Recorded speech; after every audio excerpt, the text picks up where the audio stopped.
The air quality in some industrial production departments has high values of PM10 and PM2.5. These particles may increase respiratory diseases and the spread of bacteria and viruses, including COVID-19.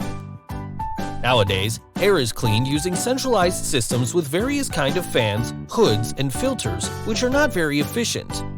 The goal of the Push, Pull, and Catch project is to create a complete system that collects the air used to treat products along industrial production lines and purify it from smaller particles, bacteria, and viruses. How does this system work? The hood captures the dust and the air from the air knife along the transport lines. Then the cyclone separates the dust and small debris from the airflow, collecting them inside a tank. The air cleaned from dust passes through HEPA filter, which blocks the smallest residues, including bacteria and viruses. Lastly, the air is released back into the workplace. The Pull and Catch system by FM offers many advantages regarding safety. And that's not all. It's environment friendly with low energy impact and available with predictive maintenance solutions. Push, Pull, and Catch system helps purifying the workplace, increasing productivity, and workers' health and safety.